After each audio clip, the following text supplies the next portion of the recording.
Stock market down ആയിക്കൊണ്ടിരിക്കുകയാണ്. നിലവിലുള്ള നിക്ഷേപങ്ങൾ പിൻവലിക്കണോ അതോ നിക്ഷേപം തുടരണോ എന്നുള്ള കൺഫ്യൂഷനിലാണ് എല്ലാവരും. പക്ഷേ ഈ ഒരു സമയത്തും നിങ്ങൾക്ക് ഇൻവെസ്റ്റ് ചെയ്യാൻ പറ്റിയ ഒരു best option mutual fund investment ആണ്. പക്ഷേ മ്യൂച്വൽ ഫണ്ടിൽ വെറുതെ ഇൻവെസ്റ്റ് ചെയ്താൽ പോരാ, ഇവിടെ ഇൻവെസ്റ്റ് ചെയ്യുമ്പോൾ ചില കാര്യങ്ങൾ ശ്രദ്ധിക്കാനുണ്ട്. അതേപോലെ നിങ്ങൾക്ക് നിലവിൽ മ്യൂച്വൽ ഫണ്ട് ഇൻവെസ്റ്റ്മെൻറ്റ് ഉണ്ടെങ്കിൽ അത് കണ്ടിന്യൂ ചെയ്യണോ അതോ തൽക്കാലത്തേക്ക് സ്റ്റോപ്പ് ചെയ്യണോ? ഞാൻ Arun and welcome to another episode of പിശുക്കൻ. മാർക്കറ്റ് ഡൗൺ ആവുന്ന സമയത്ത് നിങ്ങൾക്ക് നിലവിൽ മ്യൂച്വൽ ഫണ്ട് ഇൻവെസ്റ്റ്മെൻറ്റ് ഉണ്ടെങ്കിൽ അത് കണ്ടിന്യൂ ചെയ്യണോ അതോ സ്റ്റോപ്പ് ചെയ്യണോ? എൻ്റെ അഭിപ്രായത്തിൽ അത് നിങ്ങൾ സ്റ്റോപ്പ് ചെയ്യരുത്, അത് നിങ്ങൾ കണ്ടിന്യൂ ചെയ്യണം. പക്ഷേ അങ്ങനെ ചെയ്യുമ്പോൾ നിങ്ങൾ ഒരു കാര്യം ചെയ്യണം. നിങ്ങൾ ദിവസവും ഈ ഒരു മ്യൂച്വൽ ഫണ്ട് നിക്ഷേപത്തിൻ്റെ വാല്യൂ ചെക്ക് ചെയ്യുന്നത് നിർത്തണം. നമ്മൾ സ്റ്റോക്കിലൊക്കെ ഇൻവെസ്റ്റ് ചെയ്യുന്ന സമയത്ത് നമ്മൾ ആ മോണിറ്ററിൽ നിന്ന് കണ്ണെടുക്കാൻ പാടില്ല. കാരണം സ്റ്റോക്കിൻ്റെ വാല്യൂ ഇങ്ങനെ മാറിക്കൊണ്ടിരിക്കും. കുറച്ച് സമയം നമ്മൾ ശ്രദ്ധിക്കാതിരുന്നാൽ നമുക്ക് നഷ്ടം വരാനും നല്ലൊരു ലാഭത്തിനുള്ളൊരു സാധ്യത നഷ്ടപ്പെടാനൊക്കെ ഉള്ളൊരു സാധ്യതയുണ്ട്. പക്ഷേ മ്യൂച്വൽ ഫണ്ടിൽ ഇൻവെസ്റ്റ് ചെയ്യുമ്പോൾ ഞാൻ പലപ്പോഴും പറഞ്ഞിട്ടുണ്ട് നമ്മുടെ പല വീഡിയോകളിലും, നിങ്ങൾ ഇൻവെസ്റ്റ് ചെയ്യുകയാണെങ്കിൽ ഒരു 5-7 കൊല്ലത്തേക്ക് പിന്നെ അങ്ങോട്ട് നോക്കണ്ട. നിങ്ങൾ ഇൻവെസ്റ്റ് ചെയ്ത് കഴിഞ്ഞാൽ അത് തുടരുക. ഇപ്പോൾ റീസെൻ്റ്ലി ഒരു സംഭവം പറയാം. എൻ്റെ വൈഫ് മ്യൂച്വൽ ഫണ്ടിൽ ഇൻവെസ്റ്റ് ചെയ്യുന്നുണ്ട്. അപ്പോൾ ഫോൺ എടുത്തിട്ട് പുള്ളിക്കാരി പറഞ്ഞു, ഒറ്റ ദിവസം കൊണ്ട് എൻ്റെ ഇത്രയും രൂപ നഷ്ടപ്പെട്ടു. അപ്പോൾ മ്യൂച്വൽ ഫണ്ട് ഡൗൺ ആയി, എനിക്ക് ലോസ് വന്നു എന്നുള്ളൊരു ഫീലാണ് ഇമീഡിയറ്റ്ലി വരുന്നത്. അപ്പോൾ ഞാൻ പറഞ്ഞത്, ഇത്രയും കാലം ഇൻവെസ്റ്റ് ചെയ്ത എമൗണ്ടും ഇപ്പോൾ നിലവിലുള്ള ഇൻവെസ്റ്റ്മെൻറ്റ് വാല്യൂവും കൂടെ നോക്ക്. ഇപ്പോൾ ഇൻവെസ്റ്റ് ചെയ്തതിനേക്കാൾ കൂടുതൽ വാല്യൂ നിലവിൽ ആ ഒരു ഇൻവെസ്റ്റ്മെൻറ്റ് ഉണ്ടോ? നോക്കിയപ്പോൾ ഇത്രയും കാലം ഇൻവെസ്റ്റ് ചെയ്തതിനേക്കാൾ കൂടുതൽ വാല്യൂ ഇപ്പോൾ ടോട്ടൽ ഇൻവെസ്റ്റ്മെൻറ്റ് ഉണ്ട്. സോ ആ ഒരു ഇൻവെസ്റ്റ്മെൻറ്റ് ലാഭത്തിൽ തന്നെയാണ് പോകുന്നത്. ഒറ്റ ദിവസം കൊണ്ട് ഇത്ര എമൗണ്ട് പറഞ്ഞപ്പോൾ നമ്മൾ പെട്ടെന്ന് പാനിക്കായി. സോ നിങ്ങൾ മ്യൂച്വൽ ഫണ്ടിൽ ഇൻവെസ്റ്റ്മെൻറ്റ് ഇപ്പോൾ നടത്തുന്നുണ്ടെങ്കിലും ഇനി ഈ ടൈമിൽ ഇൻവെസ്റ്റ് ചെയ്യാൻ തുടങ്ങുകയാണെങ്കിലും നിങ്ങൾ ഡെയിലി ഇതിലുള്ള റിട്ടേൺസ് നോക്കാൻ നിൽക്കരുത്. ഒരു 5 വർഷത്തേക്കോ അല്ലെങ്കിൽ 7 വർഷത്തേക്കോ ഇനി ഈ ഒരു ഇൻവെസ്റ്റ്മെൻറ്റ് നിങ്ങൾ കണ്ടിന്യൂ ചെയ്യണം.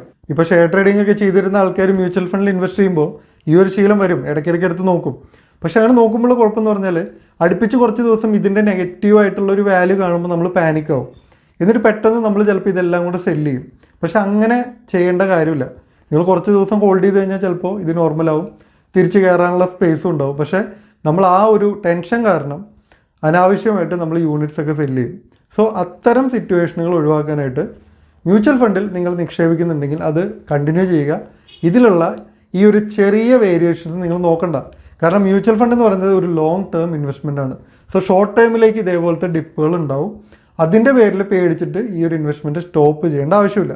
ഇനി മ്യൂച്വൽ ഫണ്ടിൽ ഇൻവെസ്റ്റ് ചെയ്യുമ്പോൾ നിങ്ങൾ ശ്രദ്ധിക്കേണ്ട രണ്ടാമത്തെ കാര്യം, don't try to time the market. ഇപ്പോൾ സ്റ്റോക്ക് മാർക്കറ്റ് ഡൗൺ ആയ സമയത്ത് ഡൗൺ ആയി കിടന്ന ചില ഷെയറുകൾ വാങ്ങിയ ആൾക്കാർ പിന്നീട് മാർക്കറ്റ് തിരിച്ചു കയറിയപ്പോൾ ഒരുപാട് ലാഭം ഉണ്ടാക്കിയ കുറേ കഥകൾ നമ്മൾ കേട്ടിട്ടുണ്ടാവും. അപ്പോൾ നമുക്കും തോന്നും ഇത്തവണ മാർക്കറ്റ് ഡൗൺ ആണ്, അപ്പോൾ ഇനി കയറാൻ പോകുന്ന സെക്ടറുകൾ ഏതാണ്? അപ്പോൾ ഇതിന് ഉപദേശം തരാൻ കുറേ ആൾക്കാരുണ്ടാവും. നിങ്ങൾക്ക് ഒരുപാട് ഇൻഫർമേഷൻ കിട്ടും. ഇനിയിപ്പോൾ ടെക്നോളജി സെക്ടർ കയറും, അല്ലെങ്കിൽ മെറ്റൽസിൻ്റെ മിനറൽസിൻ്റെ ഒരു സെക്ടർ കയറും. അങ്ങനെ ചില സെക്ടറുകൾ ഇനി ഡെവലപ്പ് ചെയ്യും. അപ്പോൾ ആ സെക്ടർ ബേസ്ഡ് ആയിട്ടുള്ള മ്യൂച്വൽ ഫണ്ടുകൾ നമുക്ക് കിട്ടും. ആ ഫണ്ടുകളിൽ ഇൻവെസ്റ്റ് ചെയ്ത് കഴിഞ്ഞാൽ ഇനി മാർക്കറ്റ് തിരിച്ചു കയറുമ്പോൾ നമുക്ക് ലാഭം ഉണ്ടാക്കാം. ഇത്തരത്തിലുള്ള സ്പെക്കുലേഷൻസിൽ നിങ്ങൾ ഇൻവെസ്റ്റ് ചെയ്യാൻ നിൽക്കരുത്. കാരണം ഈ മാർക്കറ്റ് സ്പെക്കുലേഷനെ ബേസ് ചെയ്തിട്ട് ലാഭം ഉണ്ടാക്കിയ ആൾക്കാരുടെ കഥകൾ നമ്മൾ അറിയുന്നുണ്ട്. പക്ഷേ ഇവിടെ നഷ്ടം ഉണ്ടാക്കുന്ന ആൾക്കാരുണ്ട്, ഈ കഥകൾ നമ്മൾ അറിയുന്നില്ല. ഇപ്പോൾ നേരത്തെ സ്റ്റോക്കിൻ്റെ കാര്യം പറഞ്ഞില്ലേ, അത് തന്നെ ഉദാഹരണമായിട്ട് പറയാം. മാർക്കറ്റ് ഡൗൺ ആയപ്പോൾ ഒരാൾ ഒരു കമ്പനിയുടെ കുറേ സ്റ്റോക്കുകൾ വാങ്ങി. അത് മാർക്കറ്റ് തിരിച്ചു കയറിയപ്പോൾ അയാൾക്ക് ഒരുപാട് ലാഭം കൊടുത്തു. പക്ഷേ ഈ സ്റ്റോക്ക് വിറ്റ ആൾക്കാരെ പറ്റുമെന്ന് ആലോചിച്ച് നോക്കി. അവർ മാർക്കറ്റ് ഡൗൺ ആയപ്പോൾ ഈ സ്റ്റോക്കിന് പൊട്ടൻഷ്യൽ ഇല്ല എന്ന് കരുതി വേറെ ഏതെങ്കിലും സ്റ്റോക്ക് വാങ്ങാനായിരിക്കും ഇത് വിറ്റിട്ടുണ്ടാവുക. സോ അവർക്ക് അവിടെ ലാഭം ഉണ്ടാക്കാനുള്ള നല്ലൊരു ഓപ്പർച്യൂണിറ്റി നഷ്ടപ്പെട്ടു. ഫലത്തിൽ അവർക്ക് നഷ്ടമാണ് ഉണ്ടാകുന്നത്. സോ മാർക്കറ്റിൽ ചിലർ ഈ ഒരു സ്പെക്കുലേഷൻ വെച്ച് ലാഭം ഉണ്ടാക്കുമ്പോൾ ഇതേ സ്പെക്കുലേഷൻ വെച്ച് കുറേ പേർക്ക് നഷ്ടം ഉണ്ടാകുന്നുണ്ട്. സോ മ്യൂച്വൽ ഫണ്ടിൽ ഈ ഒരു മാർക്കറ്റ് ഡൗൺ ആയ സമയത്ത് ഇൻവെസ്റ്റ് ചെയ്യാൻ പോകുമ്പോൾ നിങ്ങളിങ്ങനെ സെക്ടറുകൾ പിടിച്ചിട്ട് സ്പെക്കുലേഷനെ ബേസ് ചെയ്തിട്ട് ഇൻവെസ്റ്റ് ചെയ്യരുത്. സോ അതിന് പകരം നിങ്ങൾ ഇൻഡെക്സ് ഫണ്ടുകൾ, ഇപ്പോൾ നിഫ്റ്റി 50 ഇൻഡെക്സ്, നിഫ്റ്റി 100 ഇൻഡെക്സ്, അല്ലെങ്കിൽ ലാർജ് ക്യാപ് ഫണ്ടുകളുടെ മ്യൂച്വൽ ഫണ്ട്, അല്ലെങ്കിൽ മിഡ് ക്യാപ് ഫണ്ടുകളുടെ മ്യൂച്വൽ ഫണ്ട്, അങ്ങനെ വലിയ റിസ്ക് ഇല്ലാത്ത, ഇപ്പോൾ സ്മോൾ ക്യാപ് ഫണ്ടുകളിൽ പോയി കഴിഞ്ഞാൽ ഇത് കൂടുതലും സ്റ്റാർട്ടിങ്ങിലുള്ള കമ്പനികളുടെ സ്റ്റോക്കുകളായിരിക്കും. ഇനീഷ്യലി നല്ല ഗ്രോത്ത് ഉണ്ടാവും. പക്ഷേ ഇപ്പോൾ നിങ്ങൾ നോക്കിക്കഴിഞ്ഞാൽ സ്മോൾ ക്യാപ്പ് മ്യൂച്വൽ ഫണ്ടുകളുടെ റിട്ടേൺസ് വളരെ കുറവായിരിക്കും, അല്ലെങ്കിൽ നെഗറ്റീവ് ആയിരിക്കും. കാരണം മാർക്കറ്റ് ഇടിയുമ്പോൾ ആദ്യം പ്രശ്നം പറ്റുന്നത്, ഏറ്റവും കൂടുതൽ ഫ്ലക്ച്വേഷൻ വരുന്നത് ഈ ഒരു സ്മോൾ ക്യാപ്പ് കമ്പനികൾക്കാണ്. അപ്പോൾ നമ്മൾ ഇത്തരത്തിൽ അൺസർട്ടനിറ്റി നിലനിൽക്കുന്ന സമയങ്ങളിൽ നേരെ പോയിട്ട് ഏറ്റവും ഫ്ലക്ച്വേഷൻ ഉള്ള ഏരിയയിൽ പോയിട്ട് ഇൻവെസ്റ്റ് ചെയ്യരുത്. അതേപോലെ ഞാൻ നേരത്തെ പറഞ്ഞ ഈ സെക്ടർ മ്യൂച്വൽ ഫണ്ടുകളിൽ ഇന്ന സെക്ടർ സക്സസ് ആവുമെന്ന് കരുതി അവിടെ തന്നെ പോയി ഇൻവെസ്റ്റ് ചെയ്യാൻ നിൽക്കരുത്. അപ്പോൾ കുറച്ചുകൂടെ സേഫ് ആയിട്ടുള്ള, അല്ലെങ്കിൽ കുറച്ചുകൂടെ ഫ്ലക്ച്വേഷൻ കുറവുള്ള ലാർജ് ക്യാപ് മിഡ് ക്യാപ് ഫണ്ടുകളിൽ അല്ലെങ്കിൽ ഇൻഡെക്സ് ഫണ്ടുകളിലൊക്കെ ഈ ഒരു സമയത്ത് നിങ്ങൾ ഇൻവെസ്റ്റ് ചെയ്യുക. ഇനി അടുത്ത പോയിന്റ്, മ്യൂച്വൽ ഫണ്ടിൽ നിങ്ങൾ എങ്ങനെ ഇൻവെസ്റ്റ് ചെയ്യണം? നിങ്ങൾ മ്യൂച്വൽ ഫണ്ടിൽ SIP ആയിട്ട് ഇൻവെസ്റ്റ് ചെയ്യണം. ഇപ്പോൾ നിലവിൽ നിങ്ങൾ മ്യൂച്വൽ ഫണ്ടിൽ SIP ആയിട്ടാണ് ഇൻവെസ്റ്റ് ചെയ്യുന്നതെങ്കിൽ അത് തുടരുക. കാരണം ഇത് നിങ്ങൾക്ക് നല്ല ലാഭം തരുന്ന ഒരു സമയമാണ്. മാർക്കറ്റ് ഡൗൺ ആകുമ്പോൾ എന്താ സംഭവിക്കുക? മൊത്തത്തിലുള്ള സ്റ്റോക്കുകളുടെ വാല്യൂ കുറയും. അതിനനുസരിച്ച് ഈ മ്യൂച്വൽ ഫണ്ടിൻ്റെ നെറ്റ് അസറ്റ് വാല്യൂ NAV എന്ന് പറയുന്ന ആ വാല്യൂ കുറയും.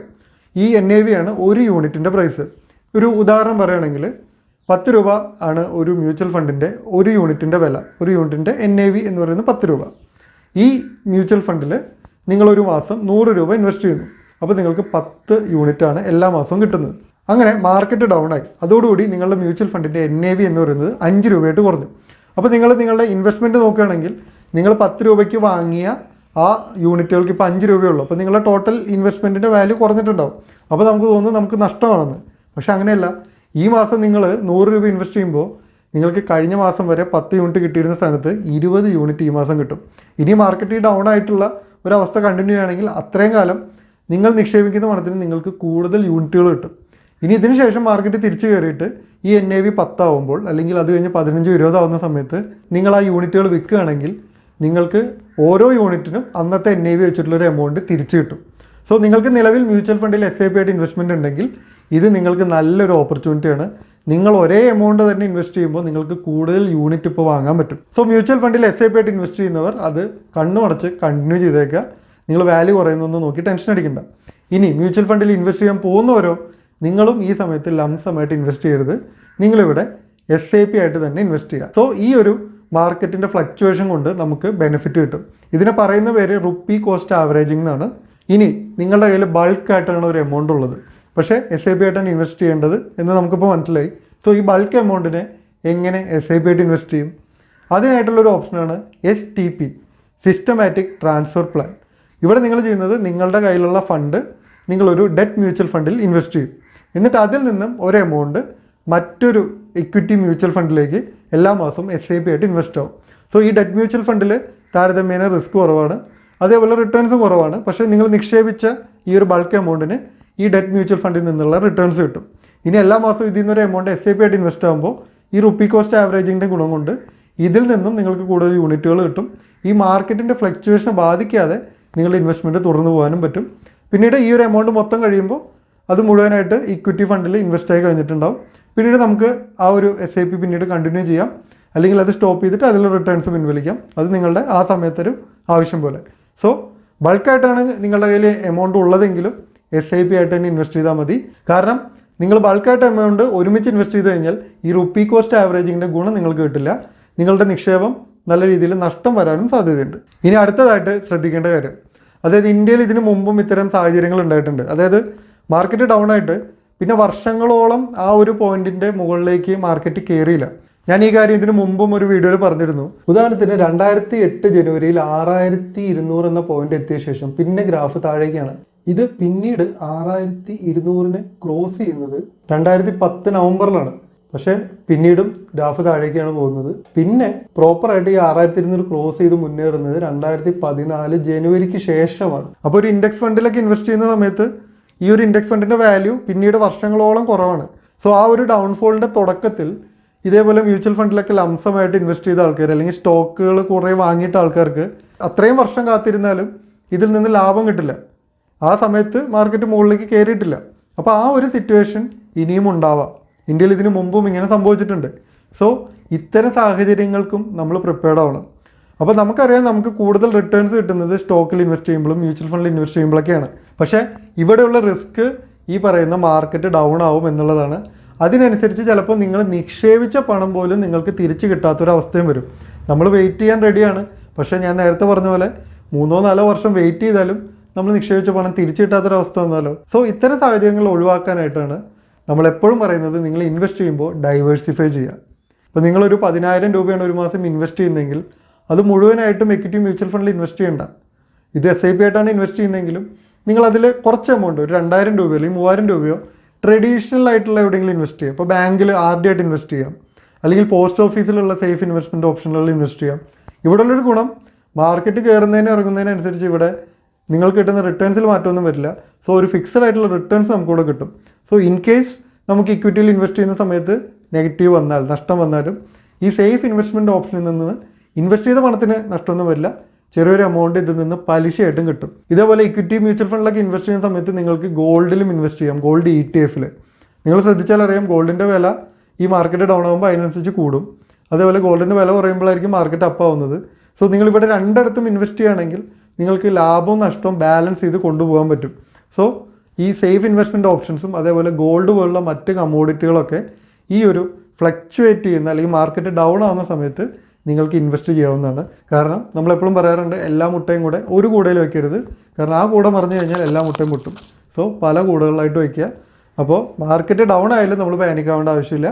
മറ്റ് സേഫ് ഇൻവെസ്റ്റ്മെൻറ്റുകൾ നമ്മളുടെ നിക്ഷേപത്തിനെ കാത്തോളൂ. സോ മാർക്കറ്റ് ഡൗൺ ആയിക്കൊണ്ടിരിക്കുന്ന ഈ ഒരു സാഹചര്യത്തിൽ നിങ്ങളുടെ നിക്ഷേപം തുടരണോ വേണ്ടയോ, ഇനി പുതിയ നിക്ഷേപം തുടങ്ങുകയാണെങ്കിൽ അത് എങ്ങനെ വേണം, ഇത്തരം കാര്യങ്ങൾക്കൊക്കെ ഒരു ക്ലാരിറ്റി കിട്ടിയെന്ന് തന്നെ പ്രതീക്ഷിക്കുന്നു.